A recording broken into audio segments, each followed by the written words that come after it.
Hello guys, அன்னைக்கு அண்ணனும் தம்பியும் எங்கே பிறந்தானே பார்த்துட்ருக்கிய. நம்ம ஊரில் புதுசாக சேலம் மரார் முந்தானத்து திறந்தாங்க. சரி, அங்கே போய் நம்ம பிரியாணி வாங்கிடுவோம்னு சொல்லி பிரியாணி வாங்க தான் நானும் எங்கள் அண்ணனும் கிளம்பியிருந்தோம்.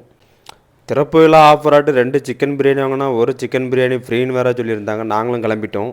எங்கள் ஊர் பைபாஸை பிடிச்சி நேராக கடைக்கு கிளம்பிட்டோம். இந்த கடை எங்கே இருக்குதுன்னா நார்கோயில் டு திருநெல்வேலி பைபாஸில் தான் இருக்குது. கடைக்கு போனதும் கடை இப்படி தான் இருந்துச்சு. நாங்கள் பிரியாணி வாங்கிறதுக்காண்டி எங்கள் அண்ணன் உள்ளே கிளம்பியாச்சு. அங்கே உள்ளே போய் பார்த்தா தான் ஏகப்பட்ட கூட்டம். நாங்களும் இந்த கூட்டத்தில் எங்கடா பிரியாணி வாங்கன்னு இருந்தோம். அங்கே உள்ளே போய் பார்த்தா ஒரு ஆச்சரியமான ஒரு ஆடு அங்கே வேறு இருக்கார். இதுதான் நம்ம சேலம் ஆராரோட ஓனர் வேறு. எங்கள் அண்ணன் இந்த கூட்டத்துலேயும் பில்லை வாங்கிட்டு அவனும் தூக்கிட்டு அப்படியே வந்துக்கிட்டு இருக்கான். சரி, பில்லை கொடுத்து அப்படியே பிரியாணியை வாங்கியாச்சு. பிரியாணி தூக்கிட்டு ஆள் வரும்போது என்ன இது பண்ணுறான் பாருங்க. இந்த பிரியாணியை வாங்கிட்டு இவன் ஏதோ பெருசாக சாதித்த மாதிரியே மூஞ்சை கொண்டு வர பாருங்க. என்ன சிரிப்பு பாருங்க. வாயெல்லாம் பல்லுங்கிற மாதிரி தான் ஆளும் வந்துக்கிட்டு இருக்காரு.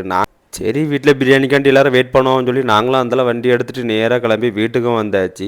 நாங்கள் வாங்கியிருந்தது மட்டன் பிரியாணி. அதுவும் மட்டன் பீஸ் நிறையவே இருந்து பாருங்க. சும்மா கரண்டி விட்டு எடுத்து உள்ளேருந்து வரது முதலுக்கு மட்டன் பீஸ் தான் வருது. இவரும் சாப்பிட்டுட்டு ரிவ்யூ கொடுத்தாரு நல்லா இருக்குண்டு.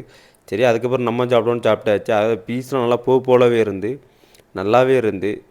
நம்ம சேனலை பார்க்குறவங்க மறக்காமல் நம்ம சேனலை சப்ஸ்கிரைப் பண்ணிடுங்க. நிறைய பேர் சப்ஸ்கிரைப் பண்ணவே மாட்டேங்கிங்க. அப்படி நம்ம வீடியோவுக்கு ஒரு லைக்கும் போட்டுருங்க. மறக்காமல் இந்த வீடியோ எப்படி இருந்துட்டு ஒரு கமெண்ட்டும் அப்படியே போட்டுருங்க.